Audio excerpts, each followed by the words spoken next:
Hello students, hope all you are fine. So today we are going to start new chapter, that is some applications of trigonometry. है ना, some application of trigonometry is very important chapter. We always use in our real life. है ना, बहुत जगह पे हम अपनी real life में यूज़ करते हैं. बच्चे अक्सर पूछते हैं सर ये sine theta, tan theta, cot theta, sine theta ये कहाँ पे यूज़ होते हैं रियल लाइफ में.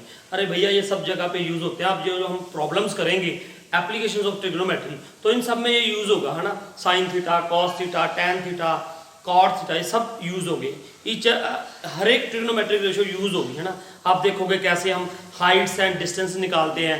कोई बिल्डिंग है उसके ऊपर हमें क्या उसके ऊपर हमें कोई लैडर चाहिए. है ना, तो वो कितनी लॉन्ग होनी चाहिए ये सब बातें निकालने के लिए. है ना, कोई टैंकी है ना उसकी हाइट नापनी है. कोई बिल्डिंग है उसकी आपने बिना उसके ऊपर चढ़े, है ना, बिना उसके ऊपर चढ़े हमने उसकी हाइट निकालनी है. कोई ट्री है उस ट्री की हाइट निकालनी है. तो ये सारा कहाँ से निकालेंगे हम? By the help of trigonometry.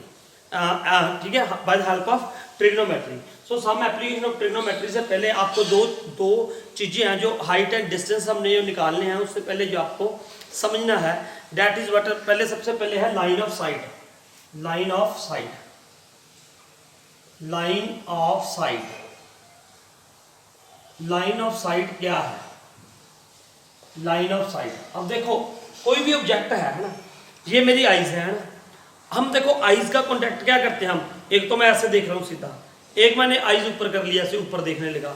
कई बार मेरी आइज ऐसे नीचे भी जाएंगी. है ना, तो जो लाइन बनती है जब मैं अपनी आइज से, जब हम अपनी आइज से किसी ऑब्जेक्ट को देख रहे हैं, मान लो ये ऑब्जेक्ट है यहाँ पे, मैं अपनी देखो ये ऑब्जेक्ट है, ये ऑब्जेक्ट है ना, ये मैंने यहाँ पे रखा, पहले मैं यहाँ पे था.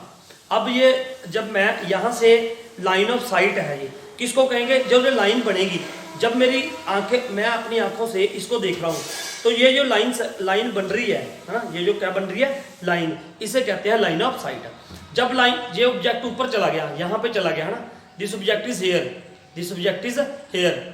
ठीक है, ये ऑब्जेक्ट यहाँ पे है तो मेरी देखो आई लेवल यहाँ पे था. अब मेरी आईज जो मेरी लाइन ऑफ साइट है वो ऐसे चलेगी. अब मैंने अपनी आइज को ऊपर करा, है ना, ऐसे देखा तो ये लाइन ऑफ साइट है. अगर ऑब्जेक्ट नीचे चला गया, है ना, तो अब देखो मैं नीचे देखूंगा तो मेरी लाइन ऑफ साइट नीचे चलेगी, तो उसे कहते हैं line of sight. Line of sight का मतलब क्या है?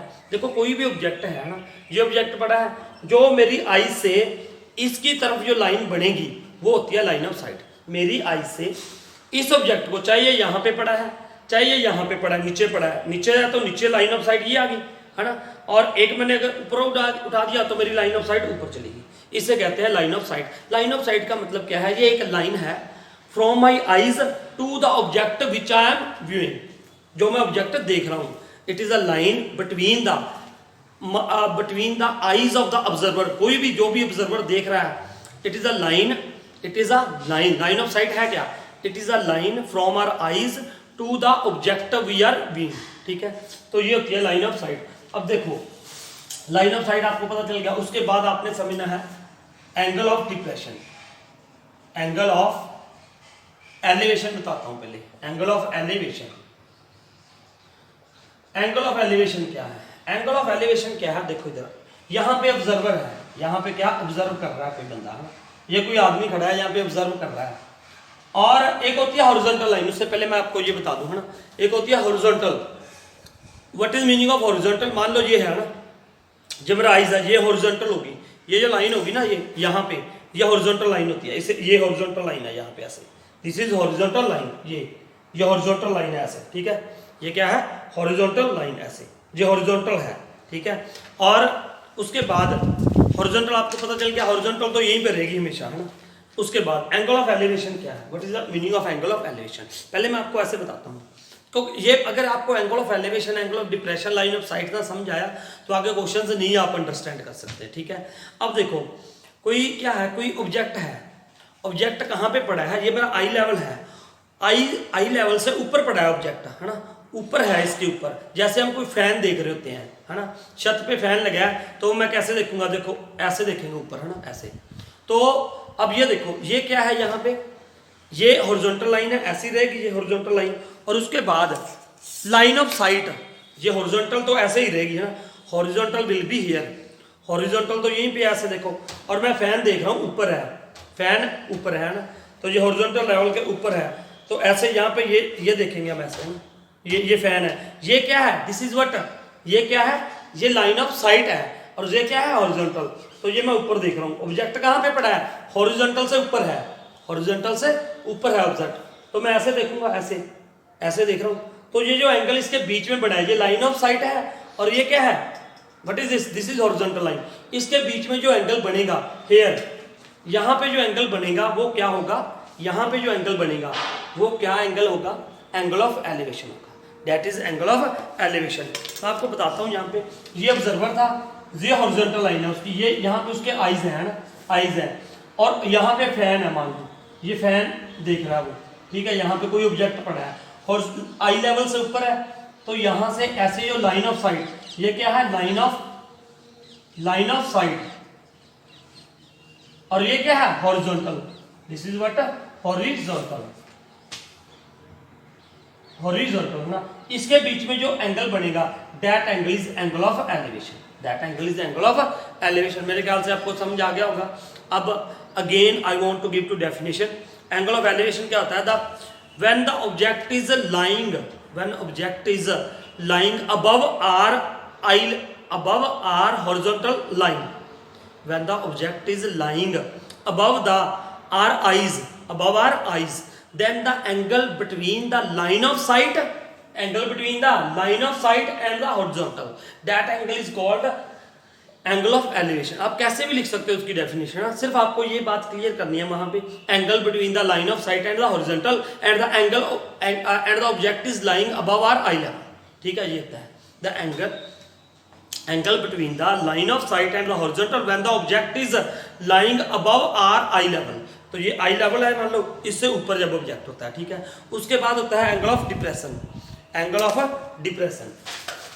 अब क्या है, एंगल ऑफ डिप्रेशन, मैं थोड़ा सा रब करता हूँ यहाँ पे ना, ये एंगल ऑफ एलिवेशन आपको पता चल गया।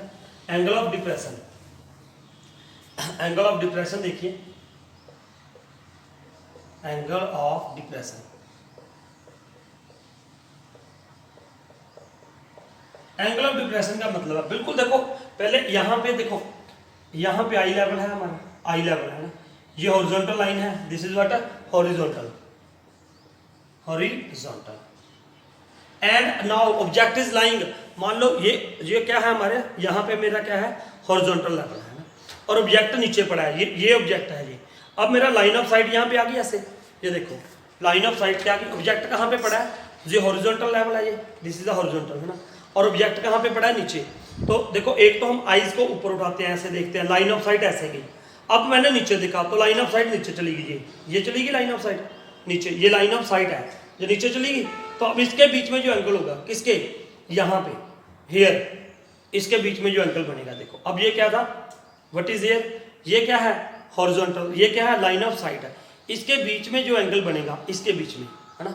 अब मान लो नीचे चेयर पड़ी है, मैं चेयर की तरफ देख रहा हूँ है ना, चेयर की, यहाँ पे तो ये हो गया, क्या हो गया, ये हॉरिजॉन्टल हो गया, और मेरी लाइन ऑफ साइट नीचे जाएगी ऐसे, नीचे है ना, ऐसे चलेगी मेरी लाइन ऑफ साइट। तो इसके बीच में जो एंगल बनेगा, ठीक है, इसके बीच में वो क्या होता है, एंगल ऑफ डिप्रेशन, ठीक है। तो अब इसको बाय फिगर देखेंगे हम, तो ये देखो ये पड़ा है, ये हॉरिजॉन्टल है, और यहाँ पे कोई ऑब्जेक्ट पड़ा था, यहाँ पे कोई ऑब्जेक्ट पड़ा है, तो लाइन ऑफ ये आई लेवल है, यहाँ से ये ऐसे देखेंगे हम, ठीक है, यहाँ से, और ये हो जाएगा angle of depression, this is angle of depression.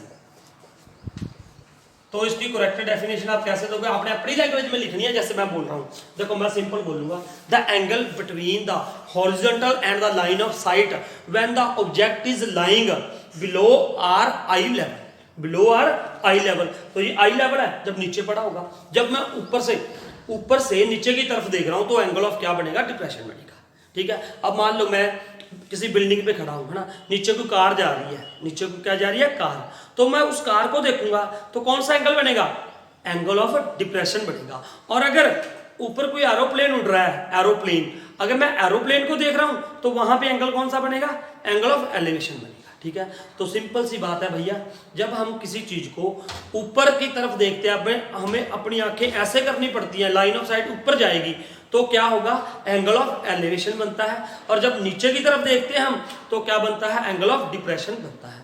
तो ये दो बातें थी। और एंगल ऑफ डिप्रेशन हमेशा कहाँ पे काम करता है, नीचे काम करेगा। कैसे, वो भी मैं आपको यहाँ पे बता दूं। मान लो यहाँ पे ये ऑब्जेक्ट अर्थ पे पड़ा था, है ना, ऐसे। अब उसके बाद ये ध्यान रखना, this angle will be equals to this angle. क्यों, ये एंगल इसके इक्वल क्यों होगा, अरे भैया ये लाइन इसके क्या होगी, पैरेलल होगी। और इसे क्या कहते हैं, अल्टरनेट इंटीरियर एंगल्स, जो आपने 7th क्लास में पढ़ा है। तो ये अल्टरनेट इंटीरियर एंगल्स बन जाते हैं, है ना, जो आप पढ़ के आए हो। तो मोस्टली बनेगा यहाँ पे एंगल ऑफ डिप्रेशन, लेकिन यूज यहाँ पे करेंगे ऑलमोस्ट। ठीक है, तो ये था हमारे ये टॉपिक है, line of sight and angle of depression and angle of elevation. So now after that we will start the exercise.